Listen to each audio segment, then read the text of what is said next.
She walked into that room and the air itself seemed to thin.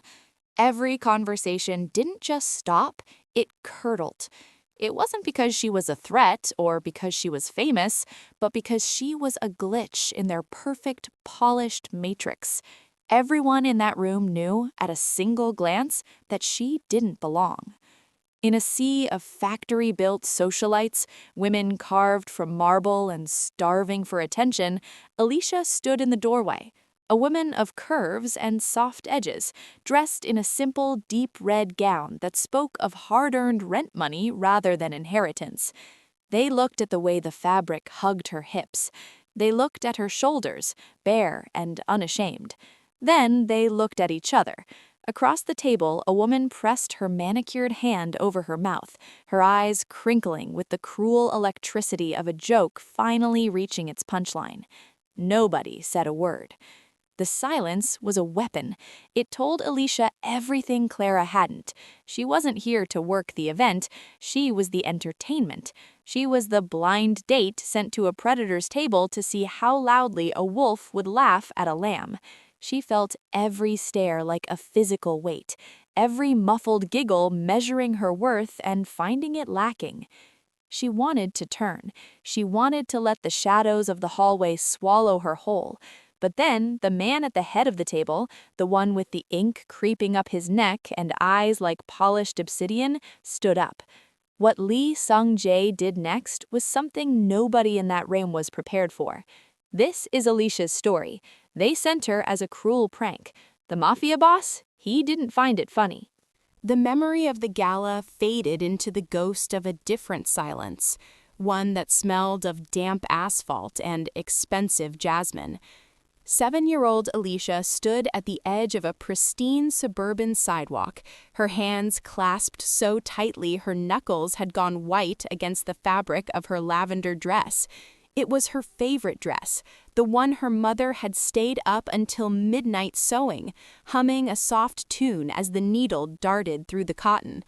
At home, in their cramped apartment above the deli, the dress felt like a royal robe. Here, under the judgmental glow of the afternoon sun, it felt like a confession of everything they didn't have. She stood before the iron gates of the Sterling estate, the invitation crumpled in her pocket like a lucky charm that had lost its magic. Through the black bars, she could see the other girls from her class. They were a blur of white lace and silk ribbons, dancing around a tiered cake that looked like a mountain of snow. Alicia reached for the intercom, her finger hovering over the cold brass button, but she froze. High above on the fieldstone balcony, Clara and 2 other girls were leaning over the railing. They weren't playing, they were watching. Clara didn't wave, she didn't run down to unlock the gate. Instead, she leaned into her friends and whispered something that made them erupt into a shrill, jagged chorus of laughter. They didn't have to scream for Alicia to hear the shape of the joke. It was in the way they pointed at her handmade hemline, the way they looked at her sturdy, scuffed shoes, and the way they looked at each other with the secret thrill of the included. The gate stayed locked. Alicia didn't cry. She couldn't.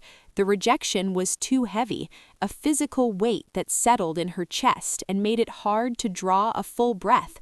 She simply stood there, a small, solitary splash of lavender against the gray stone, realizing for the first time that an invitation wasn't always a welcome.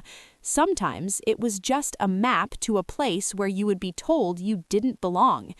She had turned away that day, her back straight and her eyes stinging, walking until the sound of their laughter was swallowed by the city traffic. Now, standing in the doorway of the gala decades later, that same cold realization washed over her. The room was larger, the dresses were more expensive, and the stakes were deadlier. But the eyes were the same. The little girl with the white knuckles was still there, hiding behind the woman in the red dress, waiting for the gate to slam shut once again. The scent of bruised eucalyptus and damp earth usually acted as Alicia's sanctuary, but today the quiet of her flower shop felt hollow.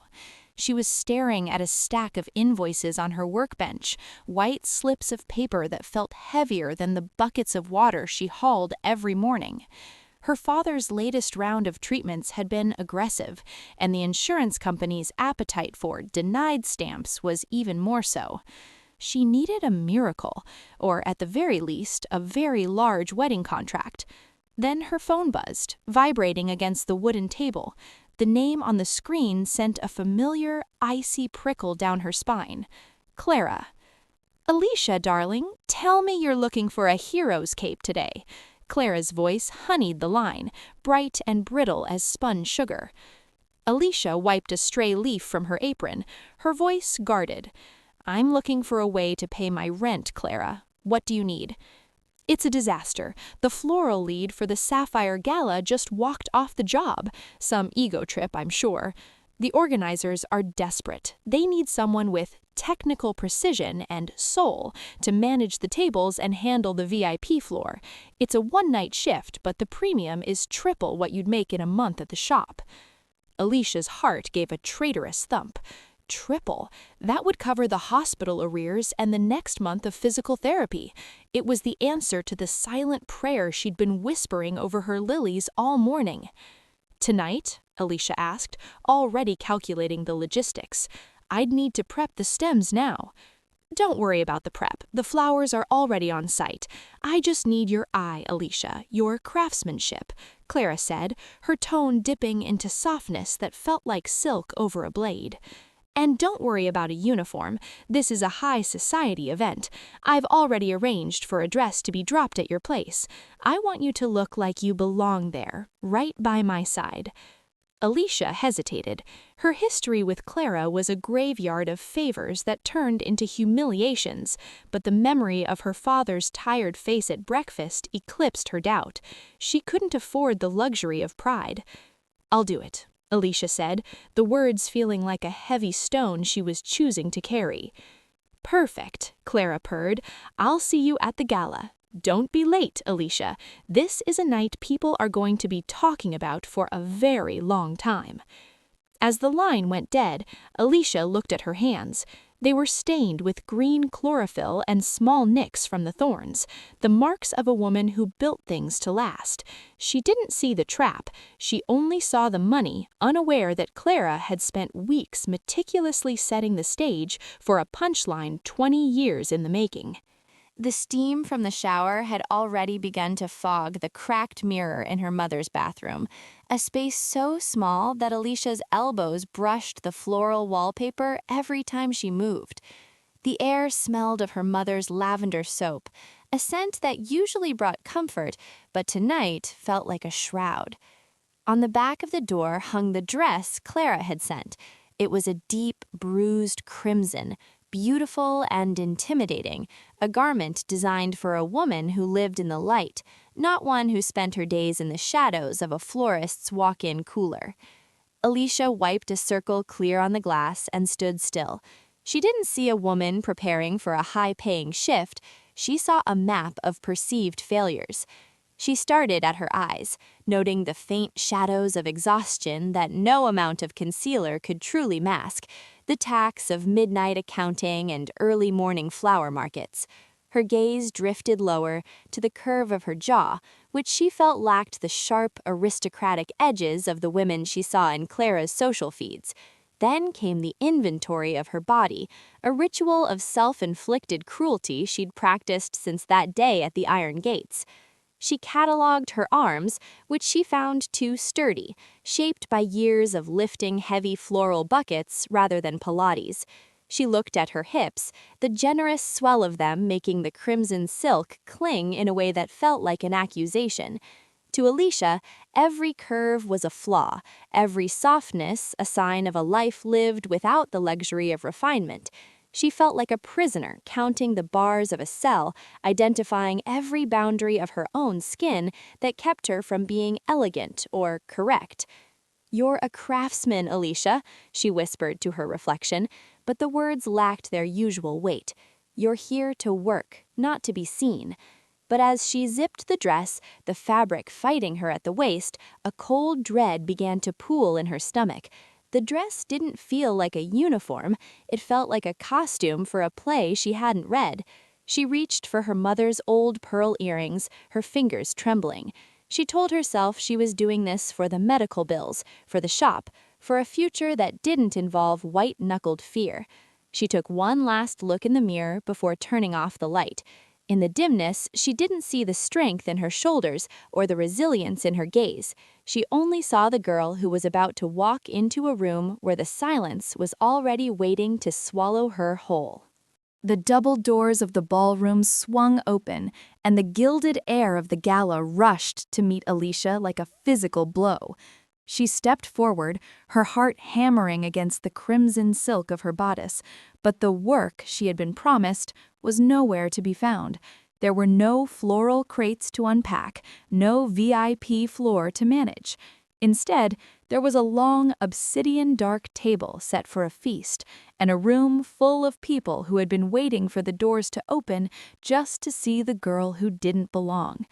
The silence was instantaneous. It was the sound of 100 socialites holding their breath, their eyes raking over Alicia's curves, her handmade earrings, and the raw, unpolished honesty of her presence. Clara sat halfway down the table, her lips curved into a sharp, triumphant crescent. She didn't stand to greet her friend, she simply watched, the silence stretching until it became a scream. Alicia felt the familiar urge to shrink, to pull her shoulders in and become the small, invisible girl at the gate.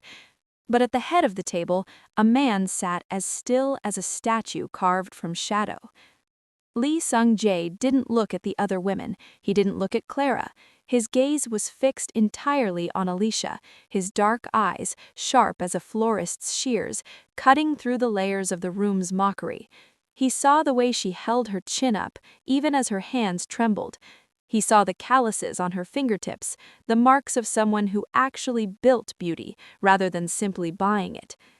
While the woman next to Clara began to whisper behind a gloved hand, Sung-jae did something that stopped the blood in Alicia's veins.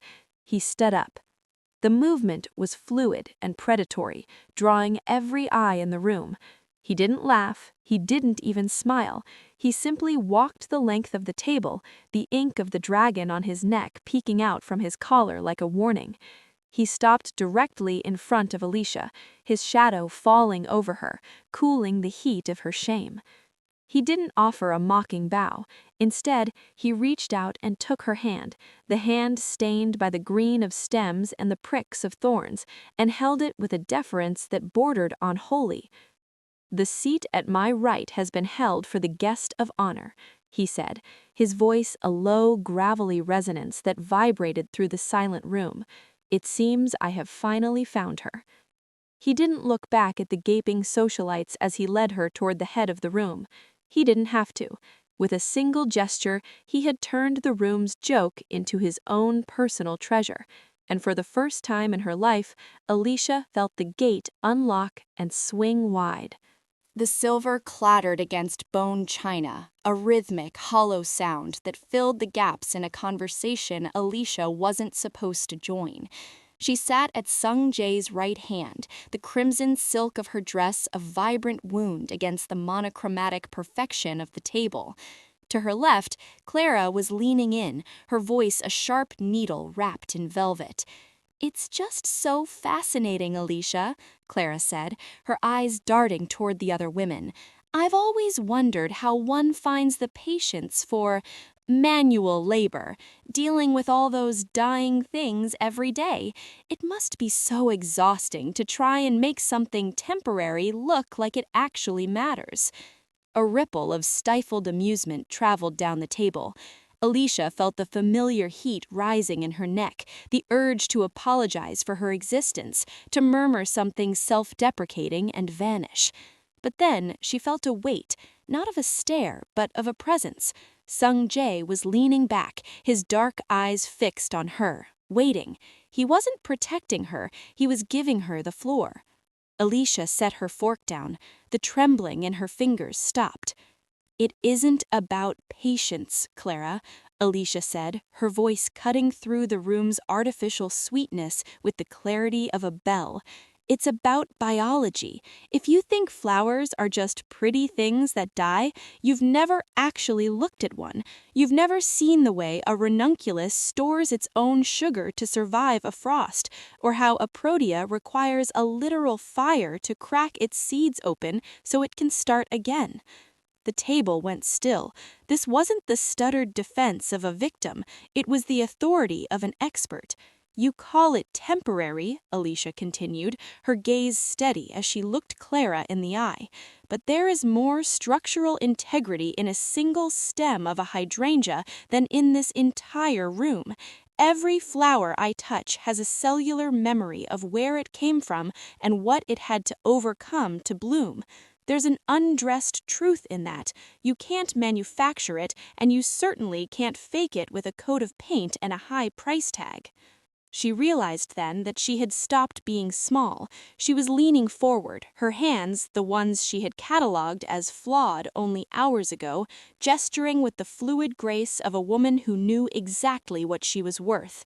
She spoke of the nitrogen cycles, the pH balance of the soil, and the way a rose's scent is actually a chemical distress signal. When she finally paused, the room was silent for a different reason. The factory-built socialites looked down at the centerpieces with a sudden, uncomfortable curiosity. Beside her, Sung Jae let out a breath that was almost a laugh, not of mockery, but of pure, dark satisfaction. He reached out, his thumb grazing the back of her hand, right over a small, faded scar from a rose thorn.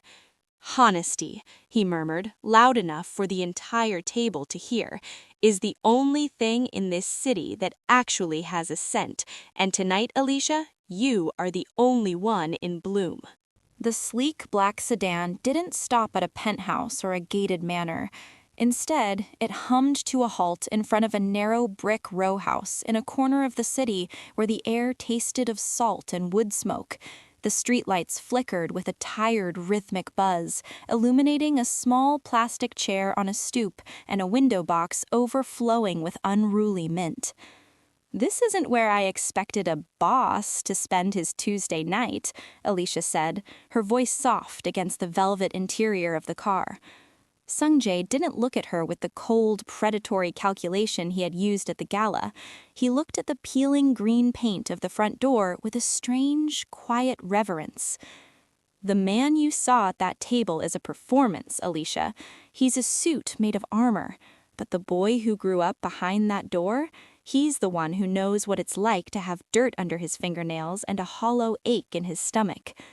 He led her inside, where the scent of simmering garlic and fermented soy overrode the expensive cologne he wore. The house was small, crowded with the ghosts of 1,000 Sunday dinners and the heavy, dark furniture of a life built one floorboard at a time. In the kitchen, a woman with silver hair and eyes as sharp as Sung Jae's sat at a small table, her hands moving with practiced grace as she folded dumplings. "Ione," Sung Jae said, his voice dropping an octave into a tone Alicia had never heard, tender, almost boyish. The woman didn't look up at first. She looked at Alicia's hands. She saw the stained cuticles, the faint scar from the rose thorn, and the way Alicia didn't try to hide them behind her back. A slow, knowing smile spread across the older woman's face. She gestured to the empty chair beside her, pushing a bowl of flour toward Alicia. "Sit," she commanded in a voice that brooked no argument. "The boy says you know how to grow things. Let's see if you know how to feed them." For the next hour, the Mafia boss became the son who forgets to call.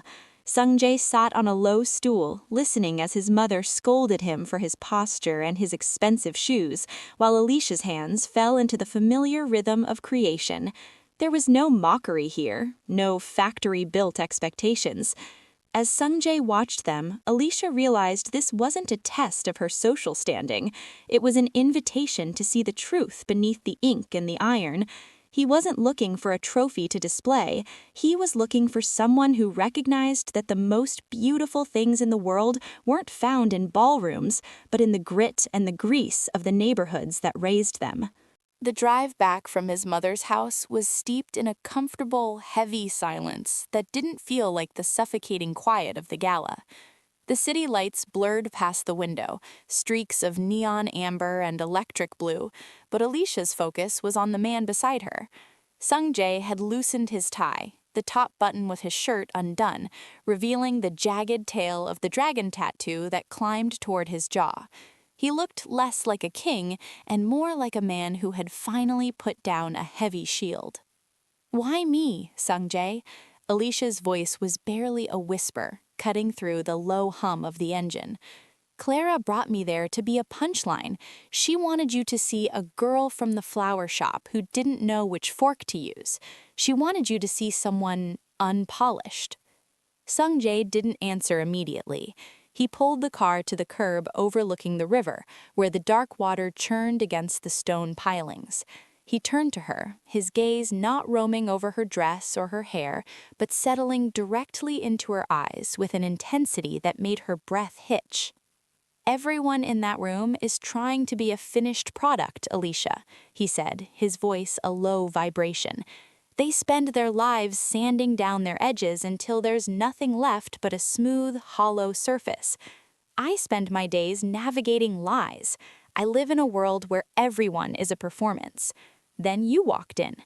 He reached out, his fingers tracing the line of her shoulder, stopping just before they touched her neck. "I didn't bring you to the head of the table to save you or to show you how to be like them. I brought you there because you were the only real thing in the room. I don't want to fix you, Alicia.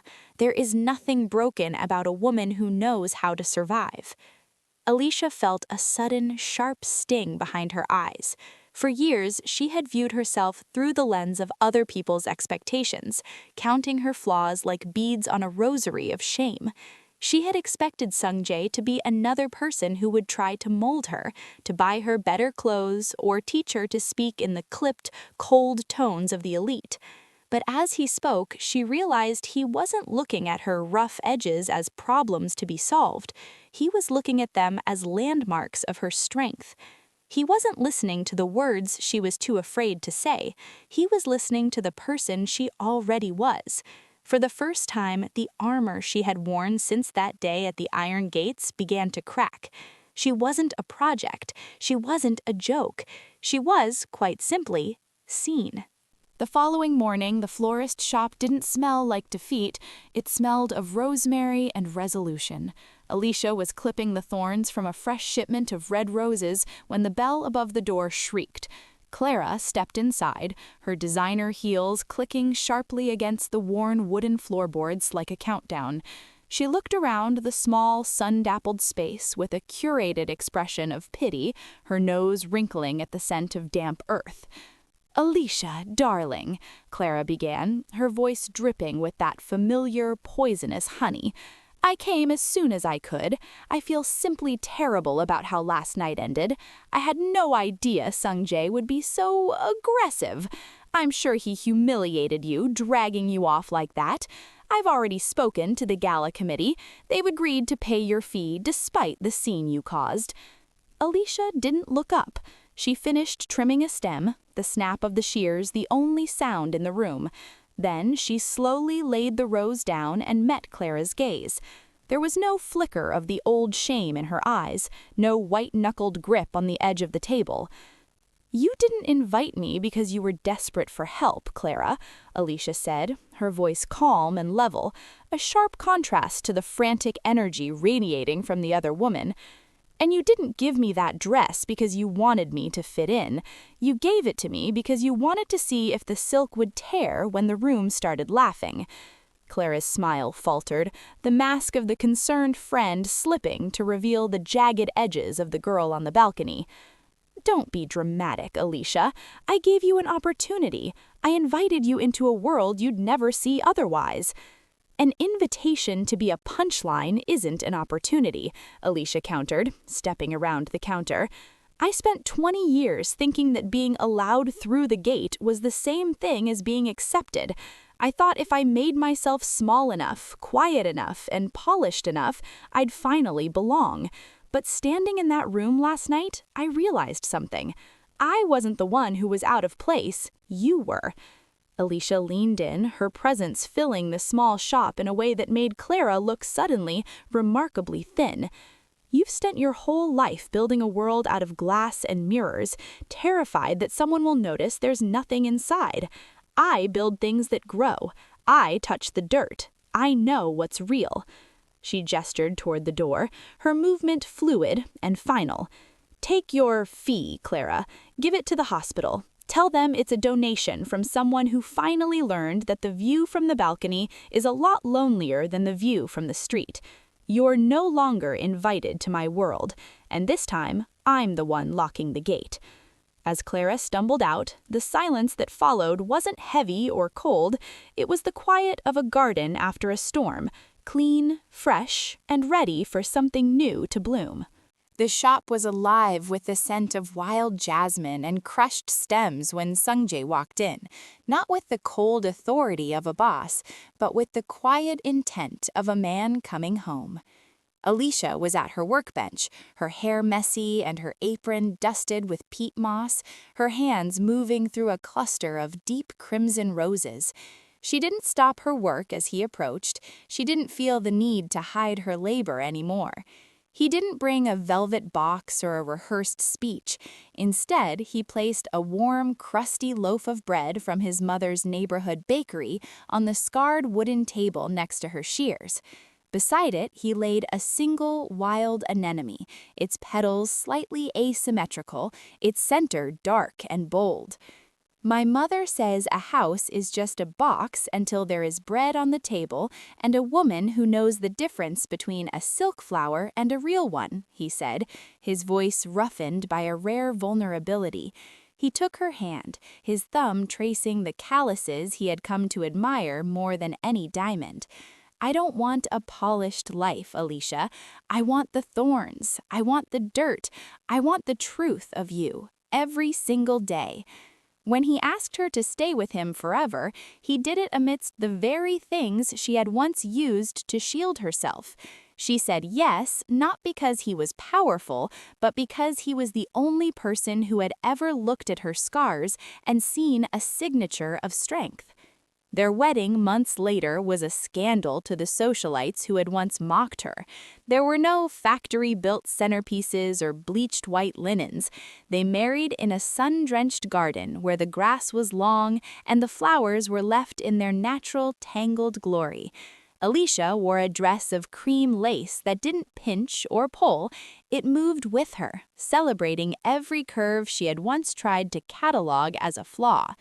The banquet was filled with real bread, loud laughter, and the clinking of glasses held by people who worked with their hands. There was no mocking silence here. When Sungjae took her hand to lead her to the dance floor, he leaned in, his lips brushing her ear. "You look beautiful," he whispered. "I look real," she corrected him, her smile wide and unburdened. She realized then that her worth had never been something to be granted by a gatekeeper or a guest list. It was something she had grown herself, rooted in the soil of her own resilience. As they danced, Alicia knew she was no longer the girl waiting to be invited. She was the one who had built the garden, and for the first time in her life, she was exactly where she belonged.